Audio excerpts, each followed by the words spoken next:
I see this when the killer is Cringe. My mom puts dinner on the table. I'm asking you. Oh, this mic is really bad. Jeez. And 2 hours of this. no, forget that. In a few seconds, you're going to witness some of the most shocking interrogation footage that we've ever Shocking. received. I think you're hurting pretty bad. You ain't know nothing. You telling me you understand? We make mistakes. No. Okay, this is kind of weird. I know. Here, let me spell it out for you. N-O. No, forget that. Why is he not in the handcuffs? I feel like you'll be terrified. You have to do something. You know what? Don't you know we're all put on this earth to do this? The incomprehensible story behind it will prove to be all the more horrifying. I know how to use a knife real well. Real well. One right here. One right here. One right here. Armpits. What's that going to do? Next time you get arrested, it's yours one. At least for that Raider shirt. On January 24th, He's talking to himself is actually very cringe. 2007, the quiet confines of Boise, Idaho would be changed forever when 42-year-old mother Judith Wyndham is found in her own home. Her 16-year-old son, Ethan Wyndham, would ultimately be the one to stumble across the horrifying scene. And so begins one of the most disturbing investigations we've ever seen. However, as authorities sit down with the distraught teenager, they can't help but wonder if his terrifying story is just a ruse, hiding something much more sinister. In the early morning hours of January 25th, 2007, Craig Wyndham is frantically woken by his wife. She tells him that his son, Ethan Wyndham, has arrived at their house in hysterics. Ethan lives with his mother, Craig's ex-wife, Judith Wyndham, also known as Judy.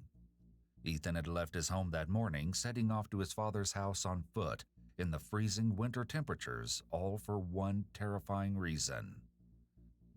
Craig quickly gets out of bed and runs to meet Ethan in the living room, where his son can barely speak. But when he finally does, he utters a disturbing set of words. His mom, Judy, is dead. Craig immediately calls police, who were dispatched to Judy's address, as well as to his own home. However, not a single person could have anticipated the absolute nightmare that was just beginning to unfold. Hi, Ethan. Dr. Stevens. Were you at your mom's house tonight?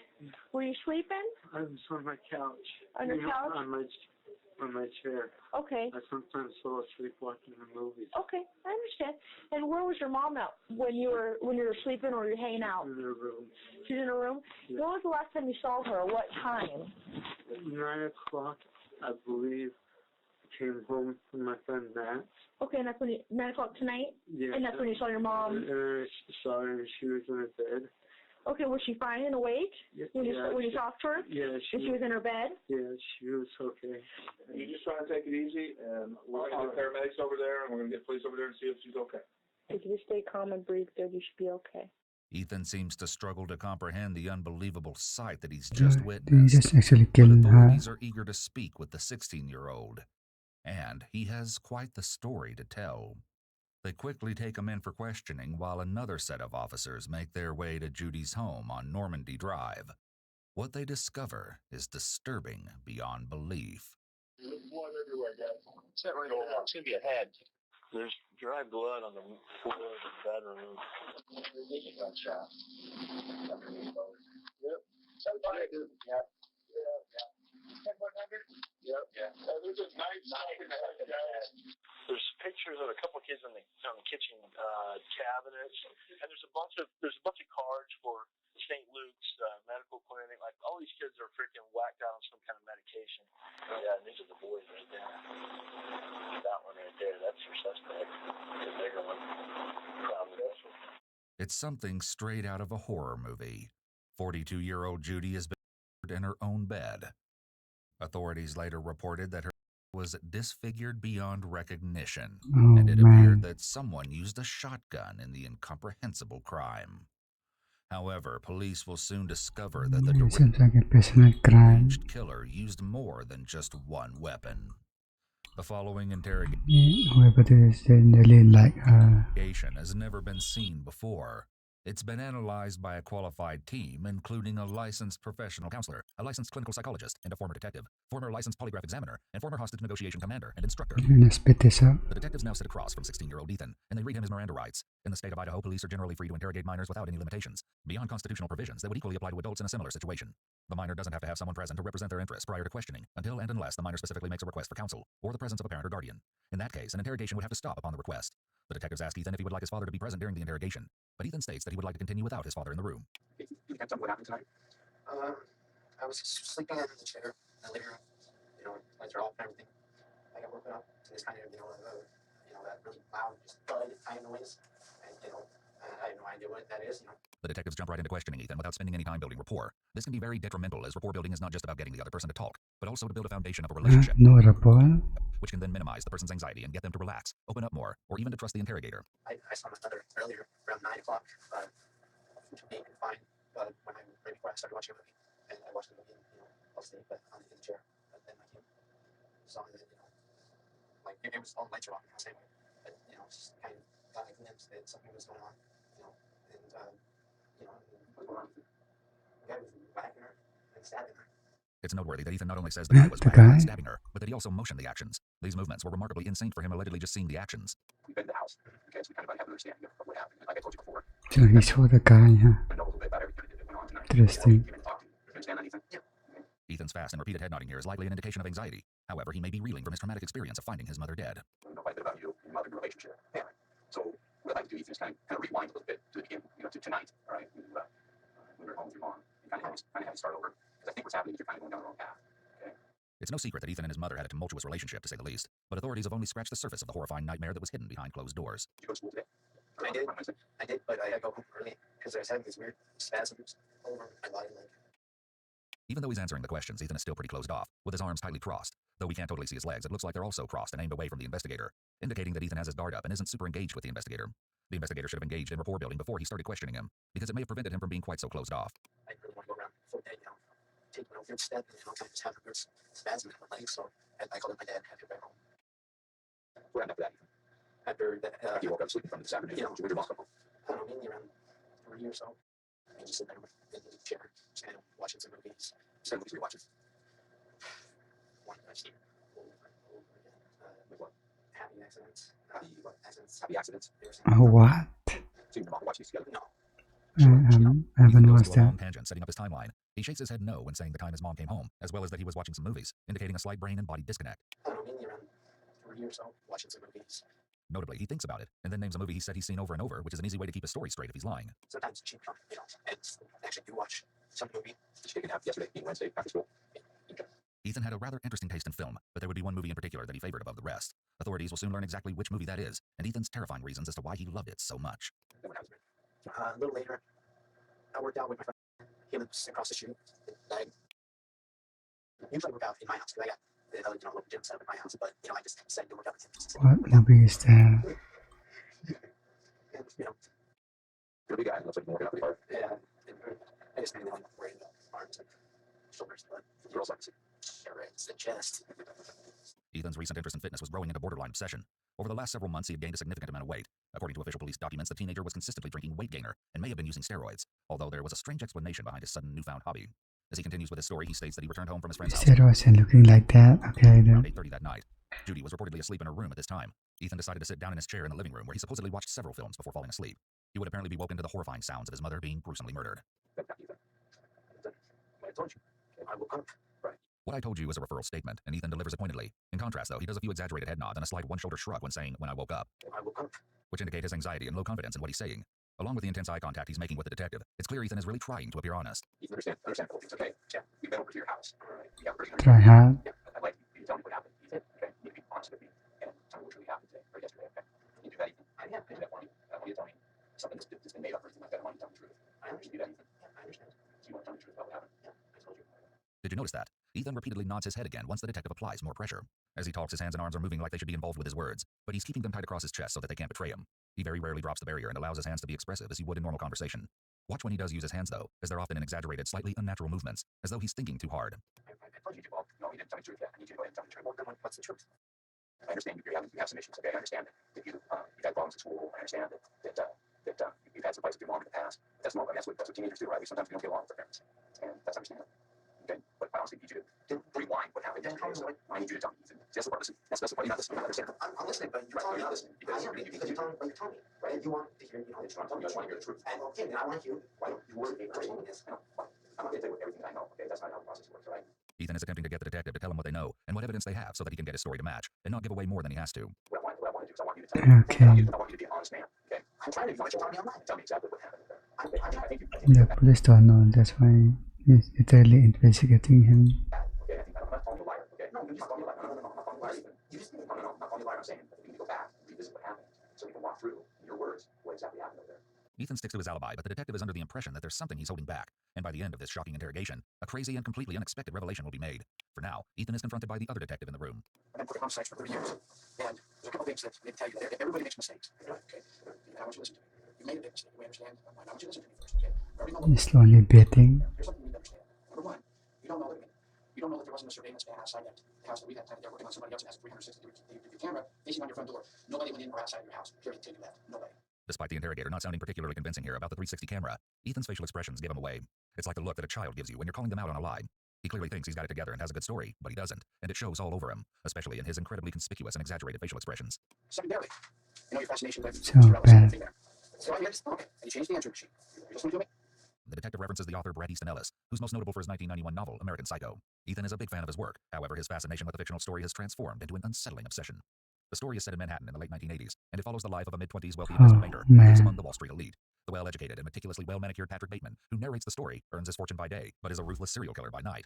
In addition to its novel form, a satirical psychological horror film was released in 2000. Of course, to Ethan, it was much more than just a book or a movie, as you'll see. He's not calling you a liar, but what he's saying is we know what happened didn't happen. Everybody makes mistakes. Everybody makes mistakes. You hurt your mother. And I know you would have this. That's what we're here to do. That's what we're here to talk about. Listen to me. You ever know these mistakes? For no reason? First of all, do you know the difference between right and wrong? Of course I do. Do you believe in God? No. Okay. After Ethan makes more attempts at trying to get the detectives to tell him what they know, he has a massive Oh, here comes a large amount of shift in cringe. his behavior. Prior, he seemed okay, but he's suddenly talking differently and even using a different accent. He's also dropped his barrier. One thing to note is that he appears very uncomfortable with the detective being in his personal space, and he's backed into the corner with no easy access to the door. However, this is a strange reaction to him being asked if he knows the difference between right and wrong. It doesn't make logical sense as a trigger for the average person, so perhaps it's something that's been said to him in the past. The surveillance camera outside absolutely shows nobody went in or outside of your house. Do you understand that? Okay, what am I telling you? That you guys didn't check the back. The only person, no, there is no back. The only person that went in, there's no back door. It's locked with the thing. There's no, I locked the back door. Listen to me, the door was locked. A bad guy can't lock the door on his way out. I locked the back door. Now listen to me. Listen to me. If you say you know the difference between right and wrong, then the judge is going to have to make a decision on what to do. With this answer, Ethan throws his hands in the air, known as a gravity-defying gesture, which is a bit of an odd reaction. He's clearly agitated, with his body completely turned away from the officer. The officer is intentionally interrupting his lie so that he doesn't get entrenched in it, but it does seem like this officer is doing a lot of the talking and not allowing Ethan to fill in the story. You understand that? He's going to say, Detective Smith, when you have the ability to go talk to you, Ethan, was he remorseful in what he did? Did he feel bad The guy talk a bit. about what he did? Or did he go, you know what? Some other guy. I know these things because I get charged with battery. The 16-year-old was a top-notch student at Bora High School, where he took several advanced placement classes and excelled in his academic career. However, his favorite subject to study was that of the criminal mind, serial killers to be exact. And what you need to do now is take a step back and tell us why you hurt your mom. She did something to you, or this was some fascination that you have here watching these movies that you acted out. Do you not understand this book? Okay, tell me about this book. This is a book. Okay, have you never even heard about books like these? Have you never even heard about books like these? Do you not understand the concept of the idea of the business world itself? What? As a business himself, what does he do? And when it gets in his way, he knocks out. What do big business in Wall Street? What does Walmart do? The mom and pop shops, they knock it out. You gotta understand. I'm an AP English. I've been analyzing this stuff. What is he even saying at this point? You don't believe, because this is my author study. It's clear that Patrick Bateman's fictional success in the world of Wall Street banking has had a profound effect on Ethan, and he seems to think he's of the same mindset. However, his other likenesses to the character are far more disturbing. Because, I understand what he's doing. If you've seen his books, he's making this argument. I do understand. There's something I do understand. I think right now you're scared. I'm scared, but you're scared. I'm wondering, you're scared of what you did and you're afraid of what's going to happen to you. A. B. You're not willing to admit that what you did. The detectives have missed a couple of opportunities to build rapport with Ethan, which could have aided their interview. For example, they could have tried to relate to him over his Yeah, he interests. should have just talked over and liked that character or something. It seems like they're pushing too quickly without rapport, and at this point, it's just making Ethan more and more angry. Because of this, we're missing key parts of Ethan's background, such as why exactly he started bulking up. Do you have a conscience? Do you have a conscience? It's a detective right there. You feel bad about what happened in there? I'm not sure you do. I'm not sure you feel bad about what happened and everything. It's eating you up inside, isn't it? What's eating you up? What you did to your mom? What did you and my mom? What you did to your mom was you hurt her very bad. Hurt her very bad. She really ain't living. No, she isn't. Why isn't she? That ain't hurt very bad. Why would I kill my mom? You know what? Okay. The door was locked. Hello. Do you not understand that when I get home, I lock the doors? So you have some 360-degree camera in my house, huh? Is that what you're saying? That you can see that someone coming in from the back? Listen, you're not. The detective tried to minimize, and it backfires, resulting in Ethan getting upset that he doesn't acknowledge that his parent is dead. For being so young, Ethan is challenging the detective in a very bold manner. He hasn't been emotionally broken down by the interrogation process, and seems to be trying to hang on, even though he appears to be struggling with his speech. Fingerprints? Those are my weights. I didn't hear anything about it. What happened to the weights? The weights? Did you not see that I saw her? I saw the food. I saw her. Relax, Ethan. Relax. No. How am I supposed to relax when I saw what that person did to my mom? What happened to the weights? What happened to the weight? You really want me to go into this? Ethan is doing a lot of self-soothing leg rubbing. He also always squares his body before he faces the officer. This can sometimes mean someone is engaged in the conversation, but in this case, it's a very aggressive stance, and he's clearly anxious. What's interesting, though, is that when Ethan hits his hand on the table, it's way before he starts talking, which shows that his nonverbals are mistimed again. You really want me to go into this? His emotion, while still slightly elevated, is suddenly much flatter than it was previously. This rapid emotion change generally indicates that it was a fake display. By repeating the It's like an indie movie. questions asked by the detective, it seems like Ethan is trying to buy himself time to come up with an answer. How to relax? How am I supposed to relax when someone crunches her skull and rips out her brains with a weight? So tell me how they did that. How did you do that? Where did I tell you what that was? Hello? Do you not see the blood splatters? Can you not make... I thought you were a detective. If you're such a detective, why can't you see blood splatters? I saw everything. When I turned on the lights, here. Oh my God, you gotta be effing kidding me. And now you're trying to pinpoint this on me? It's a little strange and telling of his actual emotional control that he self-censors here. Few teens are going to actually censor themselves in the heat of genuine anger. This more than anything indicates this display is an act. He's not actually angry. He's acting angry. You know what? Censoring and I don't have remorse. I don't care. You don't have any remorse for this? I don't got no remorse for you. You know? But you ain't got nothing better to do with your time? Huh? You listen to my dad? Is that what my dad does you? You wanna know what? My dad doesn't even work. Holmes is treating me. You don't understand. That guy right there don't even care about me. You wanna know what? Really? It would have been better for the detective to agree with him rather than disagreeing to further damage rapport. Or if not agreeing, then he should have asked for more information. However, this may be the root of where his anger is coming from here. He thinks nobody cares about him and sees himself as a victim. He booted me out of his house the other weekend because his wife thought I didn't appreciate them. Said I watch their kids all the time. You know you don't. Don't tell me you know you do. You don't even know. What makes this interrogation all the more disturbing is that the detectives are only getting a small glimpse into Ethan's short temper. But his family is all too familiar with the teenager's intensifying anger. As investigators sit down with Craig, Ethan's father, he provides a brief insight into the troubled life that his son is leading. Like, all I can tell you right now is past. Oh, God! Well, that's something we're trying to piece together, sir. I'd like to chat with you. I'd give you some time here to kind of collect yourself. I'm ready to chat. He said he's been wandering around all night, or walking around all night. I called her. Được tiện nó rồi đi. He said, I couldn't get out. Suspicion. The first thing came to my mind is he's responsible. Apparently, Ethan initially started to walk to his father's house, following his mother's death. However, he apparently hitchhiked the rest of the way. When he arrived, Craig's wife opened the door. She was shocked to see that not only was Ethan incessantly crying, but he was also wearing a Kevlar vest. The protection gear made his visit all the more suspicious. When he spoke with his father, Ethan told him that they should not go to Judy's home, as her face was beat down. Horrified, Craig immediately called the police. Sitting down with investigators, Craig mentions that Judy had confided in him on several previous occasions that she was scared of her own son, and not for just one reason alone. As it turns out, Ethan was living a shocking double life, and behind closed doors, he was anything but your typical teenager. My mom puts dinner on the table. She gives me nice clothes. I have no reason to do nothing to her. I have no reason to do nothing at all. That woman. What do you want to ask me? Huh? Perchance, is there another part of Ethan? I can tell there's a part of Ethan. Another part. Another part. When I saw alternate personality, I can tell you, Holmes, MPD don't work. MPD's got more than a bunch of personalities. Ethan makes some very strange mouth movements, like he's talking faster than he means to and isn't sure what to say. His fake laugh ends as quickly as it begins and signals a rapid shift in his expressed emotions. This is pretty similar to the Patrick Bateman laugh in the movie, and is one of many indications that Ethan is trying to act like the character, though the similarities only become eerie as the interview continues. Unfortunately, the interrogation methods are being poorly implemented, and the officer is jumping all over the place. Ethan is literally laughing at all the interrogation techniques because they're not being executed properly. You want to do some little schizophrenia in my head, Holmes? I'll tell you, because I know all the symptoms. Don't tell me there's another part of Ethan. Ethan is Ethan, and that's it. Ethan has shifted the way he's talking, which is a marked change in the interrogation. By saying MPD, he's referring to multiple personality disorder, but the detective probably just means how everyone has a good side and a bad side. Ethan takes it to the extreme, so it sounds completely insane, which is a common tactic among individuals trying to be deceptive, and is a form of manipulation. The tactic is to take something small and innocuous, and turn it into a mountain so you can deny it without actually lying. Ethan was facing a multitude of personal struggles, though he doesn't mention it. In 2006, the year prior, he was diagnosed with major depressive disorder, and struggled with anxiety. He was prescribed various medications and began seeing a counselor, who became very concerned in regards to his condition. Makes sense, I guess. Technically, psychopathy isn't a separate diagnosis from antisocial personality disorder, though a psychopath is part of a small percentage of individuals with ASPD, who would be at the extreme end of the disorder spectrum. However, as he's 16, Ethan would not technically qualify for ASPD, but in extreme circumstances, individuals may get labeled as having a personality disorder with antisocial characteristics a bit younger than 18. I think you're hurting pretty bad. I think you're hurting. Hold on, let's do it. No, let's see. No, you're talking about. You know what you're thinking. I don't think you ain't no nothing.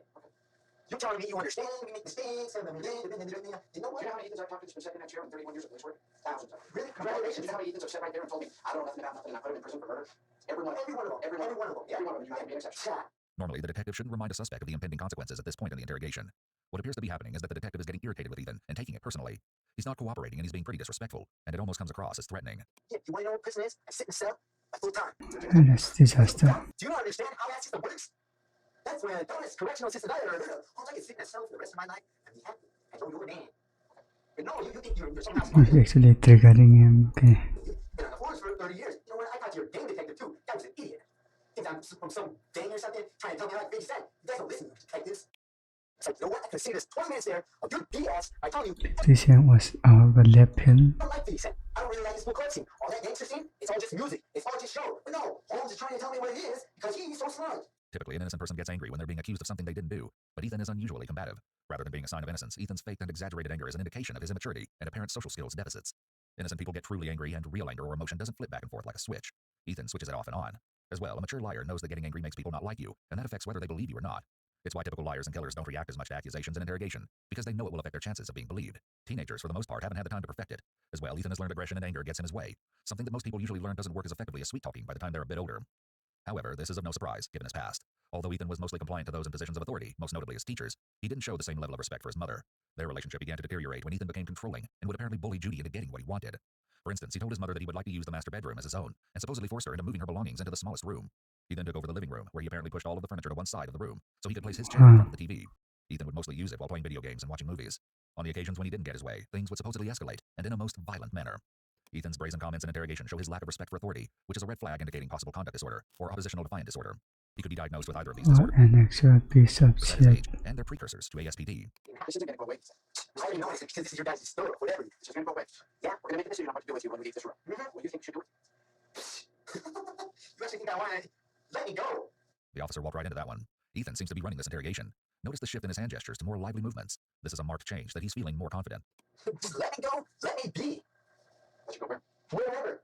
That's not What was after? You just asked me. What should we do? What kind of question is So it? you think for what you did? What I did. What I did. As I told you. What I did. Nobody goes in the front. Because no one gets in the front. We live back. And it's just you. Really? It's just you. Oh, okay.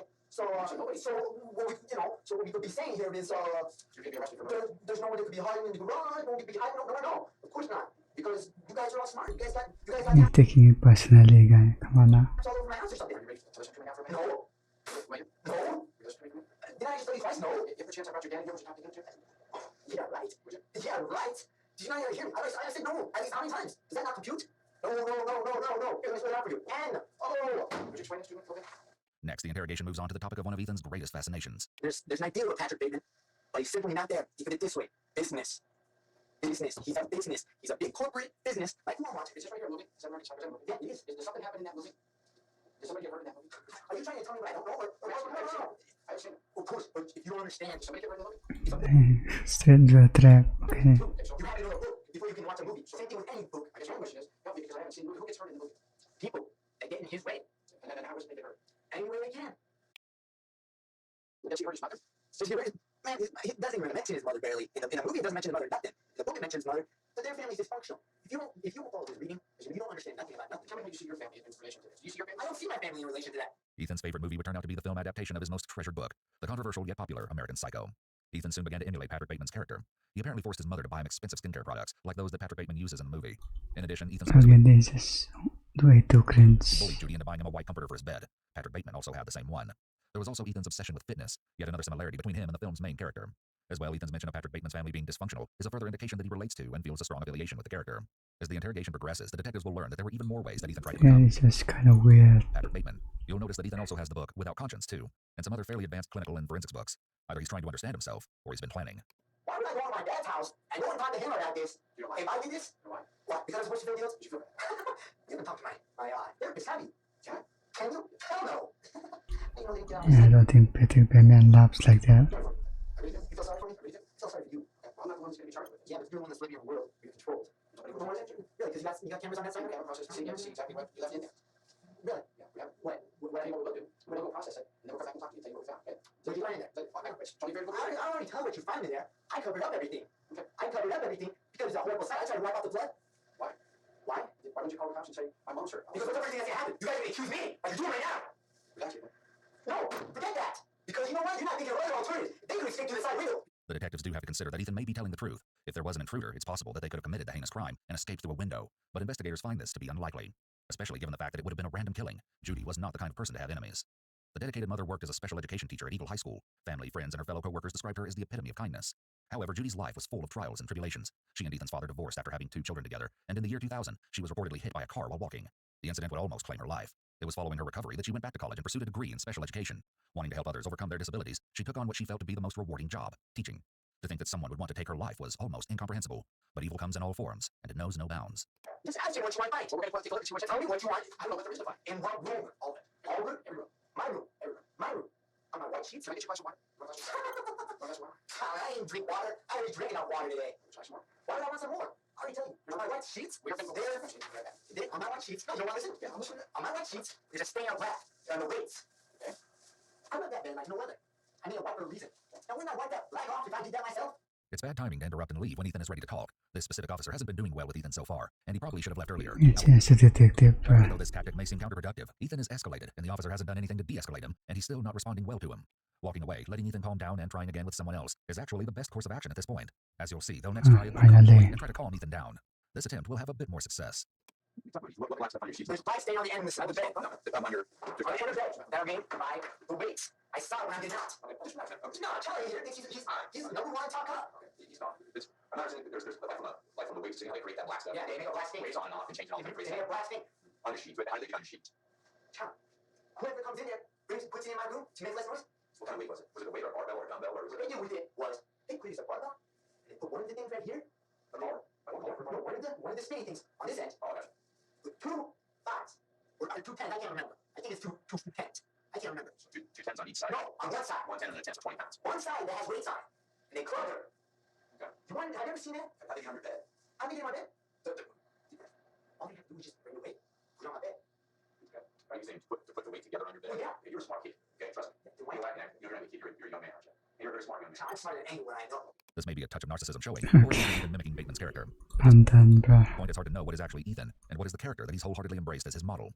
Street smarts. Street smarts. I got better than any stupid idiot. Anyone I know. Everyone's too easy to figure out. You know what happens? They figure out what they want, what they mean, what to say to them. The ability to understand what people want and the right things to say and do to manipulate them to do what you want is a trademark of a budding psychopath. You had to learn about that, right? No, I didn't. I just had to watch them, and I could see it. You're smart. You're smart young man. You learn this stuff yourself, didn't you? You write books. You educate yourself. Notebooks to figure out people. Right. Street smarts come just naturally.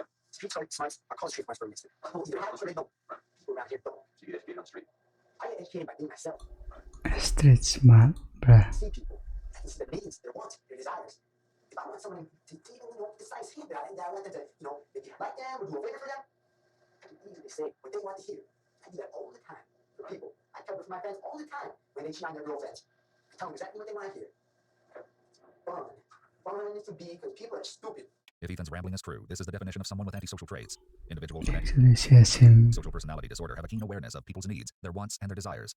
Ethan likely feels a bit more comfortable with this detective, so he's essentially divulging important information about his personality and his ability to be manipulative and to lie. It's disturbing the way he views other people just by what they can offer him, but this is also very classic narcissistic traits. People's value lies only in what they have to offer. This could also be another moment of Ethan mirroring Bateman's character. Ethan has brought up how he uses people, such as his mom spending money on him, but his friends are only useful to him for better weights. He also claims that he's smarter than everyone and is always telling people what they should do, and points out that he sucks up to teachers and attempts to manipulate them. Let's just forget about the cameras, okay? We get so mad about these cameras, right? Yeah, let's just forget about it, right? Let's talk about your relationship with your mother. When you guys want to look through all the clothes I have a lot of nice clothes. You guys need nice stuff. My colognes, Armani code, that's $70 right there. Jumbo Booty, I spent $100 on that, and some deodorant. She spends nice money on me. Okay, right. No one's saying she's not doing that. Okay. Actually, West. Now you're telling me that I'm telling her for the Dear God Fund that I'm so dumb I get influenced by books? There's a lot of things that influence our lives. There's a lot of things. You know that, right? People get influenced. You're stupid. You influence your friends a little bit? My friends? Yeah. You should, because you're a nice guy. And so, people, if you have friends, all your friends, all your friends have influence each other, right? That's why you have friends. Because you have things in common. That's why you're friends. I ain't got no things in common with my friends. Nothing at all. I hate my friends. Yeah, it's because he has better weights. He just wanted to wear that. I just made it better. Since he's got better weights, why not take advantage of it? That little small little guy. He said anything different from what I said. He knows I'd take him. Do you think that influences him a little bit, though? If you know if you can beat him up? I don't care if I influence my friends because I don't like my friends. Well, when I get back, you said that only stupid people are influenced. My friends are stupid. My friends are dumb. I don't know your friends. They're idiots. I don't know your friends. I'm not going to say what Okay. You know what?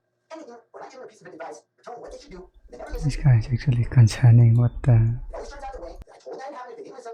Oh, you're right. I was like, no doubt. I know how the world works. I'm not freaking retarded. He thinks that he's God or something. Even though it seems like everything is making Ethan mad, he seems to be intentionally pulling the detectives into arguments to distract them, and it's working really well as a great deflector.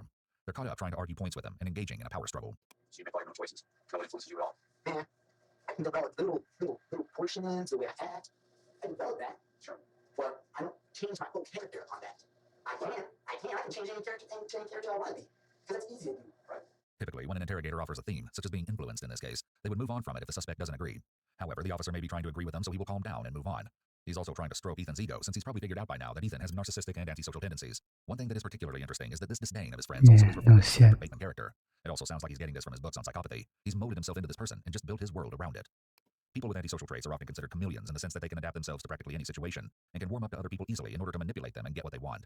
It seems that Ethan did just that. However, when it came to his mother, he supposedly felt that intimidation alone would be enough to control her. According to police documents, Judy would become upset on various occasions when Ethan's friends were at the house. Supposedly, a few of the high schoolers would use substances, and Judy did not approve.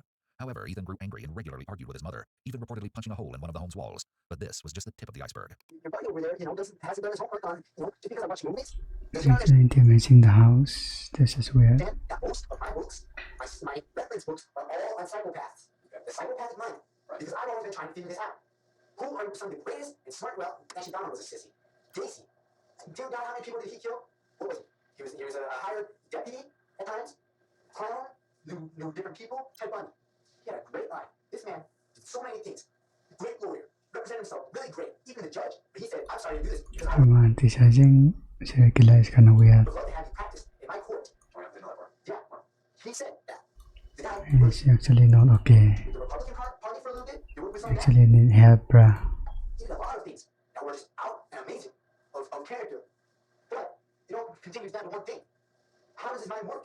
American Psycho, that's just because that's what my author studies on. We gotta do a big project on his author. I like Brendan Ellis. He's a good writer. But all this stuff, I don't know the name they call for it, the writers call for it, but it's all about making fun of the way certain things are. Because, it's truly there, but, they kind of take it to a point of, you see, this is truly, absurd. Though these are accurate observations, it seems that Ethan has taken the contents of the story to heart. So just because a person reads a book doesn't mean that's how their life is going to be. Let me ask you this, Ethan. Have you ever heard of cases before, of people before? And you've read a lot, so you probably have. Have you ever heard of people before who have been influenced by books? Everyone's heard of the Columbine shootings and all that. Okay. That was all those, but people use those as scapegoats. Anyone can use that as a scapegoat. Right. Sure. It's just they're too dumb. Of course they want to hurt someone, but they're just too dumb to create their own way. Okay. That's how it is. People just don't understand it like that. But they're not smart enough to create their own way. They have to be driven by somebody else. They have that drive. They're just too dumb to actually make it happen without seeing something or watching something. Any of those stupid Quentin Tarantino movies, dear God, I hate that guy with passion. It seems like Ethan is going off on a tangent, but the detective switches gears and What? questions regarding his relationship with his mother. How is he watching a movie without Tarantino? Been getting along for a while now.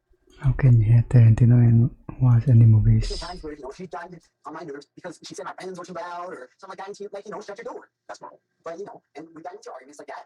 But whatever my old man saying about her calling him up, man, she wouldn't even call that Israel. Have you ever had arguments with your mom or your dad setting up video? You stayed in that with dad's Yeah, house? she does that all the time. That's because she's a whiny baby. She's into drama. Yeah, she's a whiny baby. My dad comes up the next day, and I was ticked because I'm watching this when we had DirecTV. I was watching the Longest Yard, the old version. I never saw that before. I can't rent that.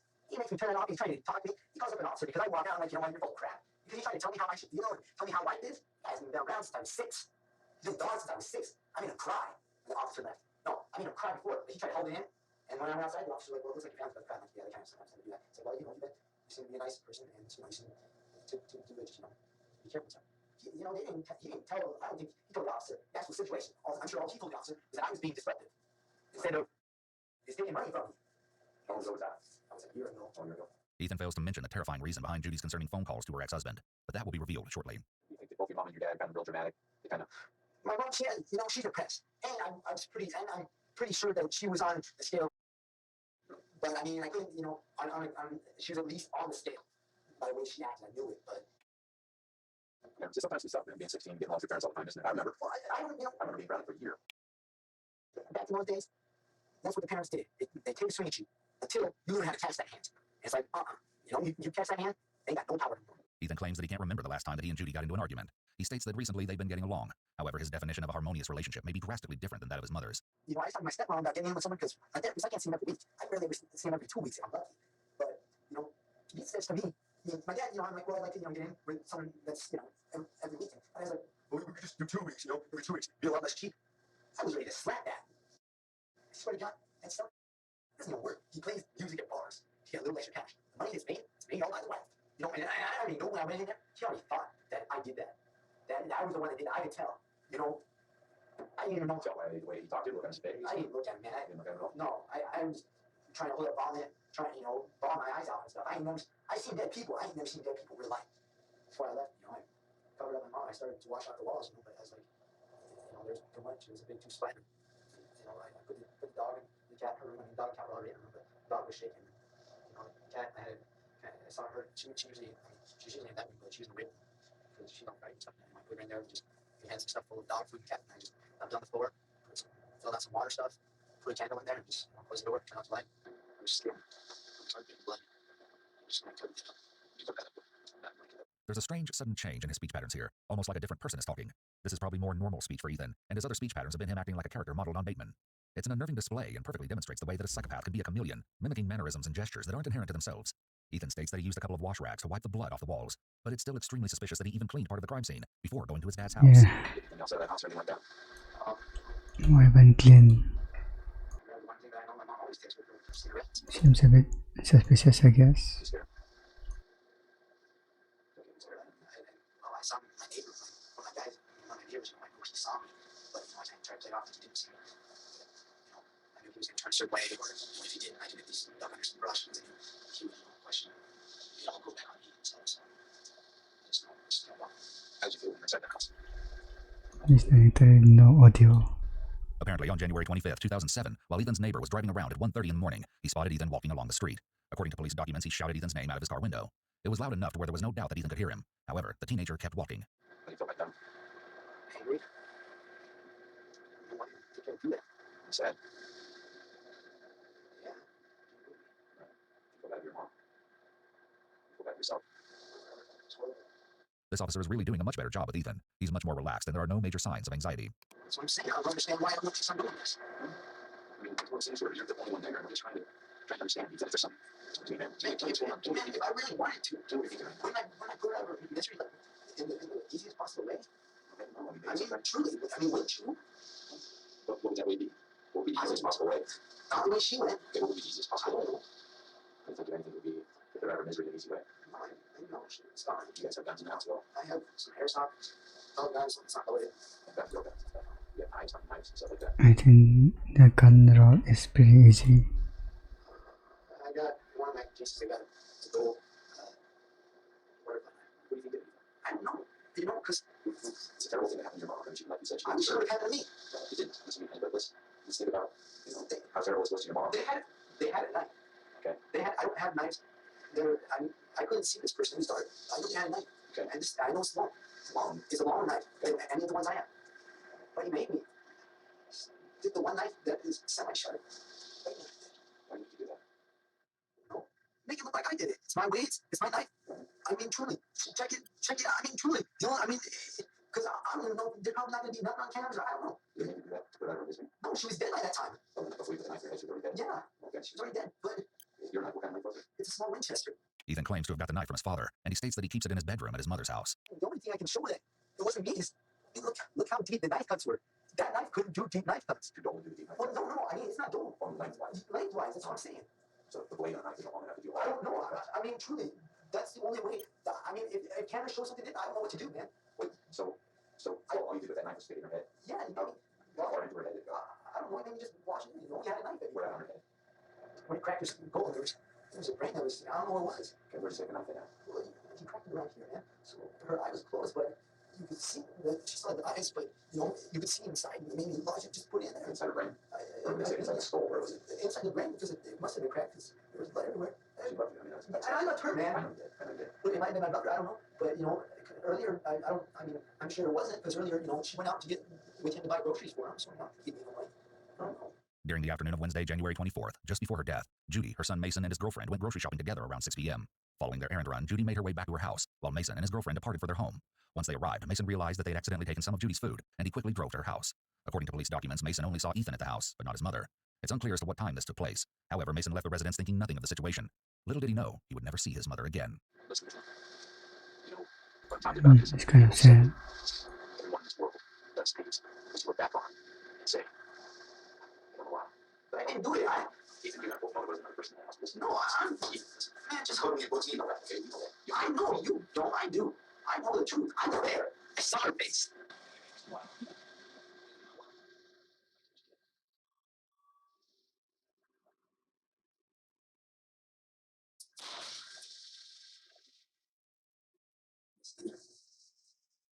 What There's no was delay that with his illustrators about? here. His words come out before his hands hit the table, which is another instance of brain and body misalignment. I didn't do it. Ethan seems to resort to aggression when he's angry and emotional. He may have been having an emotional moment here, and then it's like a switch is flipped. This is a red flag indicating that when he gets angry, he may not be able to control his impulses. He seems very used to using his size and aggression to intimidate and control others, like his mother. The officer handles this perfectly by not even seeming to blink and stands his ground. But he also doesn't push, just allows Ethan to react and show more of who he really is. Giga sa detective.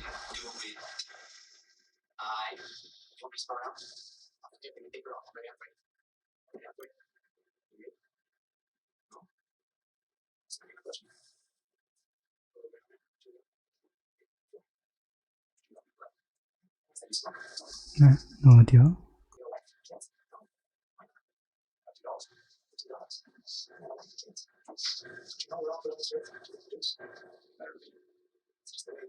Ethan turns dark here as he maintains unwavering eye contact with the detective. The teenager's intimidation tactics are like those of someone much older and far more experienced at victimizing others. He inquires about the detective's personal life, but the detective leaves before Ethan can berate him any further. While he's waiting, Ethan begins a string of odd behavior.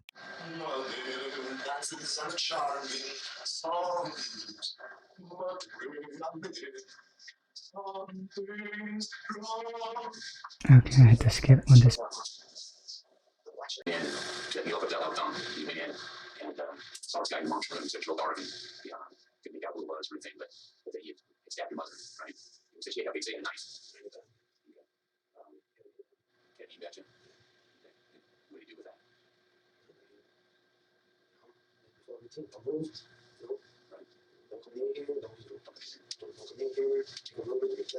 Ethan claims that he has no idea what the person looked like, but he alleges that it could have been his brother, Mason.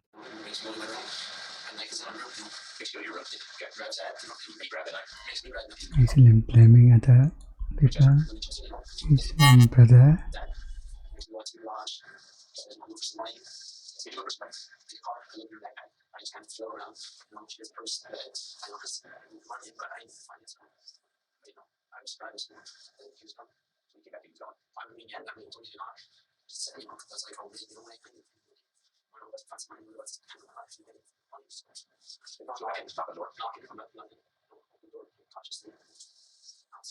We came back inside.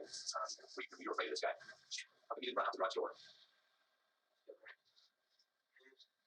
Yeah, just run out the garage door. I wasn't even. I didn't have no clothes. You're taking no. I mean, I had like some shorts and a t-shirt. I didn't have no gear at all. Did you run over to some friend's house or something like that and call police? I said there's a man in my house. When he's confronted with something, Ethan keeps saying, yeah, but. He's trying to weakly justify what he did, and the detective is slowly poking more and more holes in his story. I want you to go back inside. What would prompt you to go back inside with the knife? She complied with them. Okay, but you were out in the garage with the car, the door closed. He couldn't kill you. You were out. Yeah, but I mean, he was locked the door. Just not find someone. I wasn't even playing games. The detective is likely under the impression that Ethan's spinning a complete lie. However, he doesn't want to outright confront him again, seeing how the teenager's emotions can go from one extreme to the next. Why is James messaging on the phone? Why? Because I didn't know where I was going. I didn't know where I was going. I didn't want anyone, coming over to our house or calling, because I tried to find her cell phone. I couldn't find it, but I didn't want no one coming over to our house. Why are you trying to come over your house? Or anywhere, no. To see that, come over by surprise by accident. So, if they call ahead, or if her work calls, or if my school calls, that's the message I get from somewhere else. Because I was just wondering, I didn't know where I was going to go at first. Strangely enough, following his mother's gruesome death, Ethan decided to change the voice message on the answering machine for their home phone. Hey, this is a Wyndham resident. If you're trying to reach me or Ethan, we're actually out in Washington right now. Having a couple of family problems, so we're going to take a trip out there. I'm sure we'll be getting back by next week. Bye. But this was only one of two messages that Ethan made. In another chilling recording, we're able to hear what he sent to one of his friends the same night his mother died.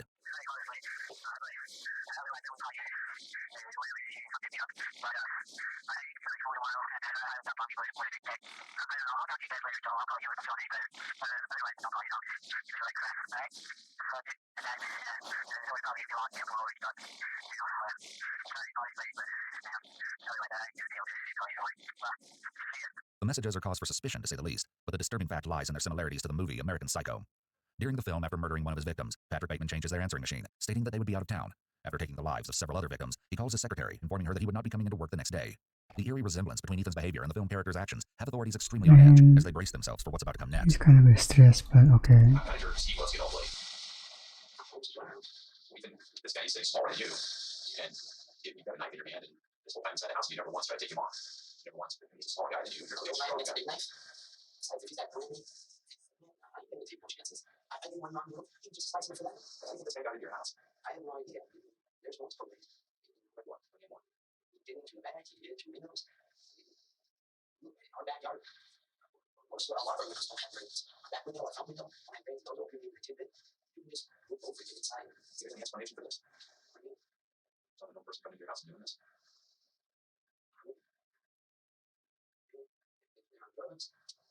Sure, there are drugs. Yes, there are clandestines in there. It could just be one. People on drugs don't just randomly pick a house and go there. Yeah, they've been out there. They know where I live. And, they've seen me around. My everybody. Ethan is again saying which is another sign of deception, because he's trying to convince the detective.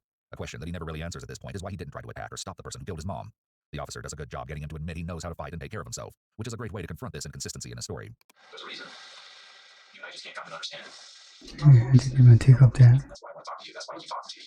Ethan's attempt to put on an innocent facade is masking an array of dark and twisted secrets. But little does he know, authorities are learning new information as they speak. Judy's best friend has plenty to say about the disturbed 16-year-old. He bullied her, and she said, he scares me. She said that. I'm not making it up. And that's when I told her, I said, it's not normal to be afraid of your own kid. And I said, he needs his ass kicked. So I said, and I said, you can arrange that. But, she's my best friend, and I don't want him to be hurt or anything, and neither did she.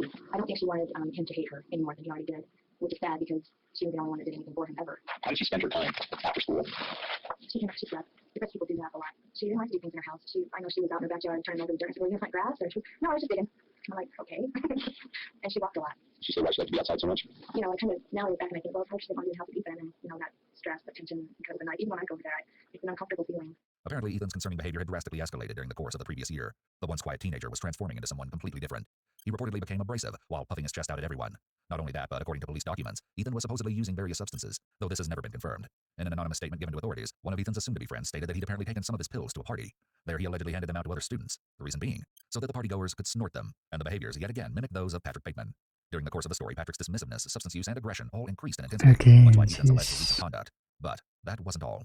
One of Judy's neighbors recalled the roaring arguments that could be overheard at Judy's residence. They stated that the altercation seemed to have recently leveled off. However, Judy apparently expressed her feelings of terror to them in regard to her youngest son. Despite her fear, Judy never gave up on working towards a better relationship with Ethan, but he was not so willing. In fact, Ethan's rage was supposedly morphing into horrifying acts of violence against his own mother. He'd allegedly hit Judy at one point, although the incident isn't clearly explained. According to police documents, he would reportedly go so far as throwing her against a wall during an argument before spitting in her face. According to one anonymous statement, Ethan reportedly claimed, "I hate my mom, I want to kill her." In addition, police would learn that Ethan apparently told his brother that Judy would eventually get what she deserved. She had no control. He had no discipline. I thought, before I heard the weapon thing earlier that day, I thought, I bet he just snapped. They were arguing or something, and he just snapped and beat the crap out of her.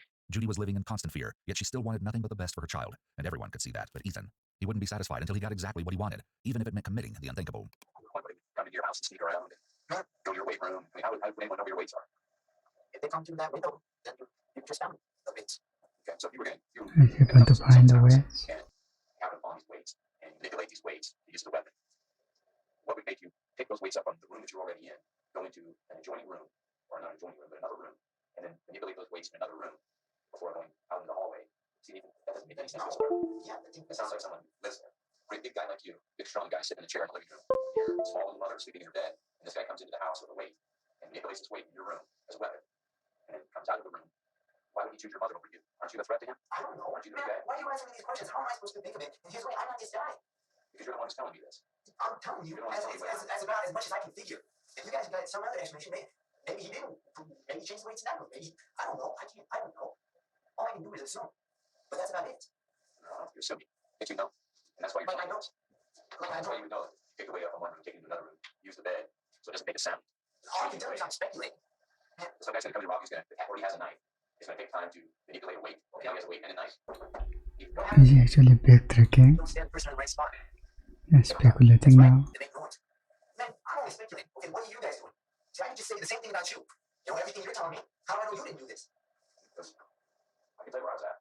So it wasn't your house. Ethan begins another attempt at deflection, but the detective doesn't play his game. Instead, he questions Ethan about a most unsettling topic. So bad. A guy who studies these psychology books that you have. Yeah. And these crime scene evidence books that you have. And all these video crime scene evidence books. Crime scene investigation books in your room. What crime scene investigation books? And the videos that you have. No, what crime scene investigation books? The ones in your room. I I got one forensic book that I never read. One who gave that to my grandparents. I never read that. All right, slow your room. Okay. You have these psychology books. You have all these videos on serial killers. You have all these books on serial killers. I have all these books. Yeah. No, I don't. So He knows better. How many books do I have on? a guy who reads all that No, stuff. how many books do I have on serial killers? One out of all the other ones. And top of that, What's that book called? it was called American Psycho. Okay. So on top of that, okay, so you read all this stuff, right? I read that book. Yeah. What do you do in the morning? Every morning you get up, what do you do? I wake up 6:45. I usually sleep in a little bit. Take a shower, put my contacts in, take a shower. Then I go, sometimes I have my clothes already out. Other times I just, grab my clothes as I go. You ever put any stuff on your face? Not usually. I don't have no time. Okay. We've done it in the past. It's kind of a routine. You get in the morning, you put this cream stuff on your face. Cream stuff. Mask type stuff. I've used a mask. I've used a mask, Bill. It's relaxing for your face. This is intriguing considering that Patrick Bateman had a very elaborate morning routine that included exercise as well as a multi-step skincare regimen that he followed religiously. Of course, what 16-year-old boy wouldn't enjoy using a calming face mask? Or at least Ethan would like us to believe that he wasn't modeling his own behavior after that of his fictional bloodthirsty idol. It only becomes more eerie from here. I'll tell you how little studying I've done on actual serial killers. All those books. If you like to read through them, one, I'll tell you which books I've read. And two, if you read through them, most of them aren't about killers. Most of them are about the manipulative type. The type that just live on every day. They're everyday citizens. Don't get into big trouble. The psychopath books. He wants to be chameleon so badly, huh? Is there a series on it? Yes, but it's not something you should be proud of. The PCLR. It's the psychopathy checklist. It's ironic that Ethan talks so much about how most of the books he reads are about manipulative people, and he starts to describe himself. He's been playing semantics and going down rabbit holes to avoid talking about the real issue, which is who killed his mother. Even at this point, Ethan is still trying to manipulate the officer and trying to take control of where this is going. However, the officer does a good job staying focused. Ethan's fascination with the criminal mind was of particular notice to his teachers. During one class, Ethan apparently expressed to his fellow students that he was having thoughts of killing. Chillingly, he went on, supposedly claiming that there would be times when the thought was so overwhelming that he was unable to sleep. Ethan reportedly mentioned that he doesn't feel love or any emotion for that matter, and allegedly confided in 2 separate anonymous sources that he wanted to be a psychopath and a famous serial killer. In addition, he apparently spoke with one of his classmates, reportedly stating something along the lines of ripping her head off, before supposedly laughing in her face. American Psycho doesn't even have to do with real psychos. You know how false that is from how actual psychopaths are? I don't know. That guy, Look at the actual title, bro. he's so perfect and so well mannered that it's impossible. Most psychopaths are impulsive. They don't respond well to irritability. This guy's too nice and absolutely good around people, and he's not as manipulative as an actual psychopath is. It's just a book. It was almost as if he wanted to be exactly like Patrick Bateman. Ethan supposedly began to dress in business suits while carrying a briefcase, just as the fictional character does. But most perplexing was his shift in behavior, as his cold and callous demeanor was something that he wore almost as a badge of honor. And she would be lying tears and saying that, they had an altercation. Generally, it seemed like it was feeding my friends over, and she wouldn't allow it, and kind of just normal stuff to, I think that he could push her around and deal with it. I never had any problems like that. A week or so ago, he had kind of a blowout with my, and they both got along all right, but that was the first time I was aware of seeing it firsthand. He exploded and was like, she was like, get out of here, take him home.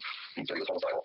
More than once, he had an altercation at school where he was brought to the juvenile kitchen for hitting a kid or pushing a kid or something. And I still couldn't, at that time, he said, so all this antipsychotic won't put me in their mountain. And so, more than once, he's threatened or made comment about being committed.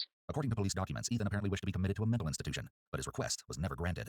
Although it is unclear if he truly believed that he needed help. She called me up Friday and said, you gotta have to come and see Ethan because I can't handle him. I'm afraid I thought she'd be overdramatic. She's like, I'm afraid he's like killing my sleep. Despite Judy's fear, it seemed like no one was listening. However, the shocking information that Ethan is about to divulge will undeniably prove that she had good reason to live in constant fear. You're a psychopath. Man, as a psychopath, I'd be truly impulsive. I would get into fights often. I'm not having promiscuous sex. And on top of that, you can't diagnose someone under the age of 18 as a psychopath.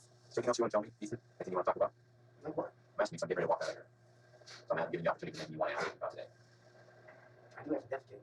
I'll arrange for you to go to the restroom here in a second. Okay. No, wait. Okay, so what happened? Okay, how long will I be more in here? Ethan, I'll be honest with you, okay? You and your mother were in that home, okay? I don't know what you guys' opinion is. And only you and your mother. I don't know what you guys' opinion is. I'm just asking. I didn't ask what your opinion was. I didn't know what it is. What are you asking? How long am I going to be here? And then where am I going from here? Not much longer. How much I'll longer? decide where you're going to go from here. Huh? And I'll decide where you're going to go from here. Where's that? Okay, well, it's either going to be jail or, I think you're going to jail. Do I get my own cell? You're not going to juvenile detention either. No, do I get my own cell? I don't run the jail. Why do you need your own cell? Well, no, I just like to be more alone and have to share with some guy. I can actually give him sleep. I don't have a contact space either. Ethan Yeah, doesn't seem not to understand the happening. magnitude of the harrowing situation at hand. His own mother is dead, but he simply doesn't care. I've been nice, but I can do it. Don't see me. You don't have to be me. No, I don't. Where's that get you? But why you? How am I being me? How am I being me? I send you to jail. No, Kill your I mother. didn't say. No, for even accusing me of that. Then telling me that I do these things, then telling me I'm a liar, and then also, you're talking about, and telling people are mad. Sometimes big. Trust me, it's not personal, right? You killed your mother. You'll say Tell me that. Tell me the truth, and I can arrange for you to get your own cell. That I promise you. There is a law in a few states that is called the Hope of Benefit Clause. Basically, it says that a confession is inadmissible if it was induced by the remotest fear of injury. This is very rare, and it usually involves a statement made after the person is threatened to be physically harmed, or a promise that they would receive a lesser sentence if they confess. Yes, In this case, Ethan asked for a private cell, and the officer said he would see what he could do. The officer also said, "Tell me the truth and I will give you the cell." However, it's important to remember that the Supreme Court has said that police can lie to suspects, and the officer could be lying. In this case, though, it's not coercion because Ethan said he would tell the truth if he got his own cell, and the officer knows that this is a juvenile case and because of the charges, would get his own cell anyway. Sure, I guess I did. I guess I did or I didn't? Yeah, you did. How did you do it? A whack in the head. Okay, how did you whack her in the head? Easily. Okay, how easy was it? Actually admitting. Okay, it's over there. What do you want to know? Start from what started it? I was up at night. I've been having my situations. I tried to take calm myself down. It was just the calling. It was a growing inside me. I told my psychiatrist, my therapist, and it's been growing inside me my whole time. It was challenging. That's how it happens. It's growing inside me. What's growing inside you? Killing. Killing. A need for killing. This is almost a direct quote from Patrick Bateman. It's growing inside of me, the need for killing. And I fostered into you last night with pains in your body. I don't know what happened. I don't know what it was. The pain in my body, I don't even know what the hell those were. They weren't even pain, they were just body aches. Made me off balance. It's what happened last night, tell me. Is that something? Couldn't sleep nothing. It just happened from there. I'll do something to make you mad. Nope. So you whacked her with the weights where? In the head. How many times? I didn't count. Approximately. Yes. I don't remember. She kept making, it was either she was making noise or her brains was making noise. Like what kind of noise? It is a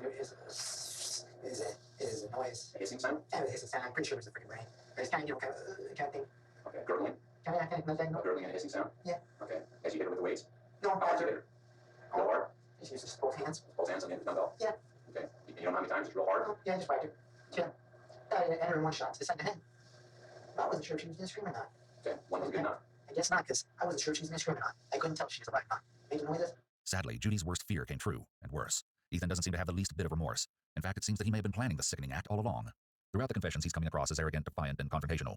But what he's not showing is emotion. Instead, it seems like he's telling this officer that he doesn't care at all, and in fact, he's proud of what he did. Then I stabbed her. What's what? A knife. What knife? Knife. Charlie, you give me something extra? I tell you where it is.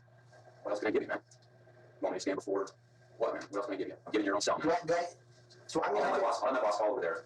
As soon as we're done here, make an arrangement for you to have your own cell. All right, and do I have to... So I'm going to have to go to court. Is this true? So you have to go to court. That's part of the system. Charlie, I'm not already guilty? Well, you still have to go to court and say whether you're guilty or not. I mean, come on, dude, you know. Do I guess I'm... Wait. Wait. I don't have no things. I ain't got no shavers. I don't have my deodorants or nothing. It's just personal body hygiene stuff? Yeah, my personal body hygiene. Your personal stuff? Can you do that? What kind of personal hygiene stuff? Come on, you. Armani and Jean-Paul Gaultier. I use them. Ethan was fantasizing about killing someone for quite some time. Authorities Okay, this is too far now. eventually locate his school planner, where they found several drawings of women being horrifically tortured and murdered. In the right-hand corner of one of the pages was a chilling to-do list. It reads, 1. Kill everyone. 2. Cut them into pieces. 3. Fry organs like the heart and brain and see how it tastes. And 4. Heart is an okay organ to eat if fried. It seemed that Ethan wanted to do much more than just commit murder. This is almost Actually, identical Cap and Cover and Kobe, I to the guess. American Psycho movie at the end when the secretary is looking through Bateman's planner. Yeah. You said you hit your mom twice with the dumbbell. More than twice. More than twice. I don't know how many times. Did I stab her? Less than 10?